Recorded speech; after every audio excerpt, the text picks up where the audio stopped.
Yo, what's good, YouTube? It's KUCES, and today I'm going to be breaking down how I made my track, My World. Here's a preview of what the track sounds like. Yo.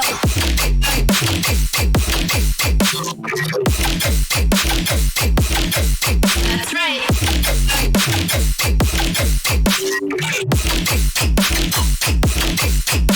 Yeah, so overall this whole track was like an experiment, and I think it turned out really well, and it actually performed really well. But anyway, the first thing I can get started with is how the intro was made, which is pretty simple because I didn't really put too much time into it. So the first thing we got right here, I think, is the lead.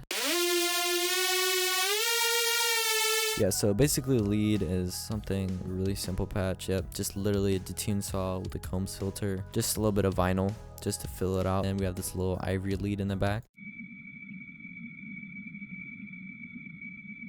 Basically more ambience just to fill it out even more. Just fills it out and makes a difference. And we got a little sweep right here. The same thing going on, except I got a respace, a little bit of effects, more ambience, and then I have a little vocal chop getting filtered up, which is another ivory sample.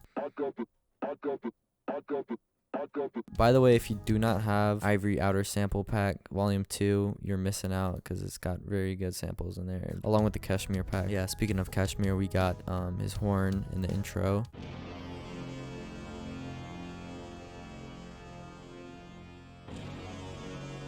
Same Ivory ambience in the back, a little bit of battling ambience. Just to make it seem a little epic, we have the respace, which is actually something one of my friends sent me. His name is Speechrez, and I do have a little bit of post-processing on it, but like Dimension Expander and Camel Crusher, so it's mostly his sound design.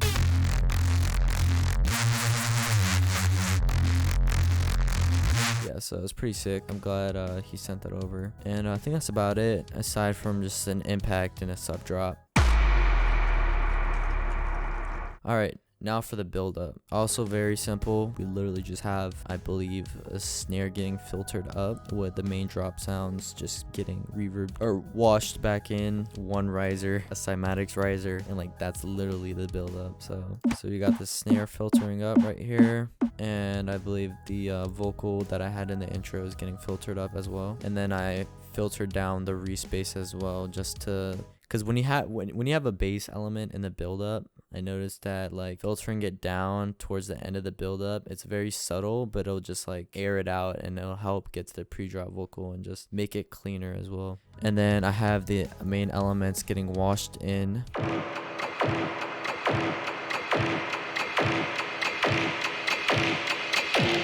And like that's literally the buildup. It's just a bunch of filtering, a little bit of just mixing it in, making sure it works well. And then for the pre-drop, I don't even have much going on. I honestly could have done a better job.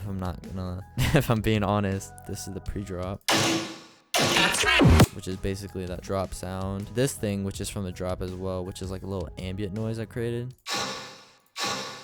But as you can see, it's a chant, so I don't know exactly how I made this. Just fucking around, honestly. And then we got a little sample, typical FL sample, or the default sample from FL and the vocals. I thought it was fun to use one of them since it's like, you have them, so might as well try and make them work. And then we have a little distorted 808, along with the reverse white noise that I talked about from the intro. Alright, on to the drop. It was really easy to create this drop as well, since I just created them and then I resampled them. So I just like threw them in the project, and I just immediately got to work instead of just trying to create a sound to start the project. So it kind of was easy to get this whole track pumped out, honestly. The main element, main drop sound, is this sound right here.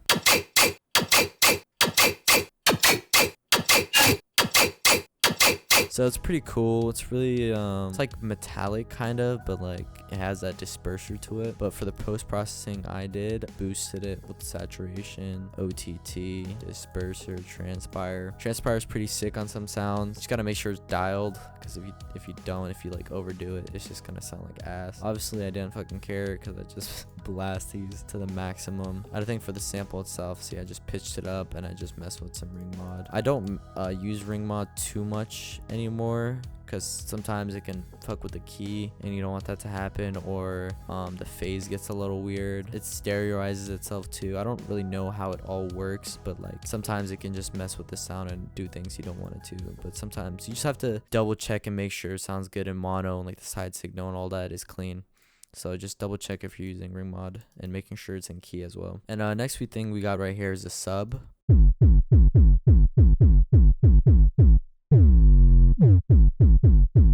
So the sub by itself solo sounds like shit, but in context it sounds better since everything is so pushed. It doesn't sound as distorted and ugly. So for the sub patch itself, I got 3 different patches because they all have different course automations. They all hit kind of different with the attack, but for all the patches, all the noise and the wave table is the same. That's the word. So I got all the same wave tables for this analog BB sine wave and this inharmonic 5. I kind of took this off Sisto and have some distortion and compressor, which is not even needed. And then on top of that, I just boosted the master just like that, just turning it up. And then in the actual mixer, I got a sound goodizer, a saturator, a EQ, cutting out 175, boosting the low end more, a JST clip, and a camel crusher on top of all that. With the compressor off, just pushing the distortion. You don't need to push your subs like this like crazy, but sometimes just fucking around seeing what works is the best thing to do, honestly. So just honestly, you could take the saturator out. I don't even like using that in most projects, but I was just pushing it even more. And then next for the drums, also very simple, literally 3 layers. We have this little kick right here. So first we got the kick in mono, a wave shaper, a transient shaper from Kilohertz, and then I have a Pro Q on here, boosting the lows more, not really needed, but it's dynamic, so it's just gonna duck as soon as the kick hits. So yeah, all of this is kind of unorthodox if you're the type of producer to follow the rules. So next up we got the snare, pretty fat. For the snare we got a transpire, giving it some attack, a wave shaper, dimension expander.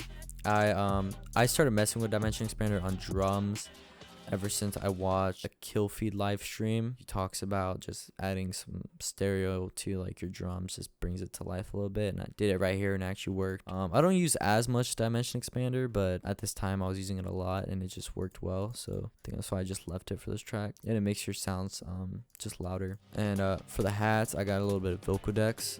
There's a preset called Reverb 2, and I learned this from Blank Space. You can just mix it in and it sounds pretty good. If you mess with the format, it gives it a little bit of a different tone, and you can just match it with how your hat sounds and it'll give it a nice clean reverb. And then after that, I got a little EQ, just cutting the low end, making sure it's not clashing, and then I'm boosting the stereo so it's a little louder and you can hear the hats a little bit better.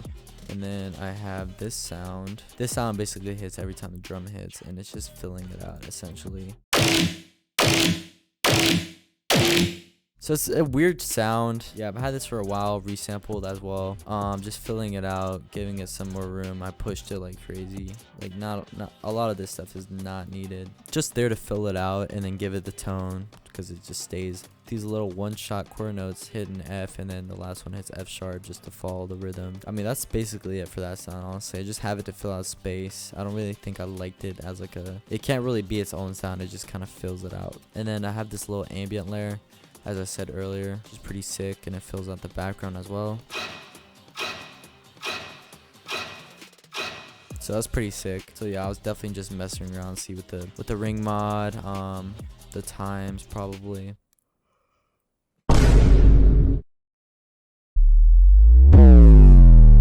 Sorry guys, I don't know why I'm just keep yawning. I can't stop yawning. And then I have this layer, which I think is like a ring mod layer. Yeah, so basically this is a ring mod layer that I just have filling out the background as well. Just a bunch of stuff filling the space out so it's not as empty.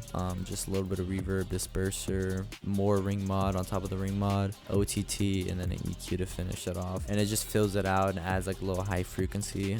You don't really notice it in the drop, but it's just having it there just fills it up that more. And what I have is just a sine wave and then down sample and a ring mod. And the drop just variates on those sounds, and the next thing that probably changes is these fills. And for the fills, I have this vocal right here with the sweep. Yeah. And then the main fills were just a resampled sound as well. So this is what it sounds like. And it's actually 2 layers. So I have this layer. It helps give the fill a little bit of a tone, and then these layers just sound cool. And then for the next vocal fill, I have the That's Right sample from the FL library. That's right. And then we come back to the second main fill, very similar to the other one, just a little bit of a variation and different timings in the samples.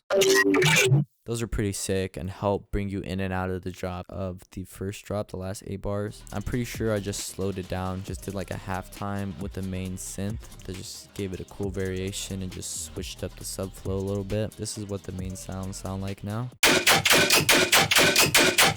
They're more filled out and just more they're more long. What do you mean by that? They're like sound like a gun clocking back kind of. I have this vocal. Almighty puss. And this is what the clap sounds like. So it's really fat. Definitely goes well with this part of the drop. And another clap. And then we also have a little bit of lasers. So the only thing I changed for the breakdown of the song was how the melody flows. And aside from that, it's literally just the same. And yeah, it basically leads right back into the build up. Yeah, so for the second build up, I did change the sound that's getting filtered up so it matches the second build up and goes into it better because it's more of a rhythmy style. For the most part, I was just messing with the sound again, and I basically meshed with the half speed and then the normal speed sounds and just kind of gave it a flow like that. But that's not the only thing I added. Along with everything else I showed you, I took out that main quarter note shot that would fill out the space and then put in this cymatic sample and just mess with it to make it sound cool.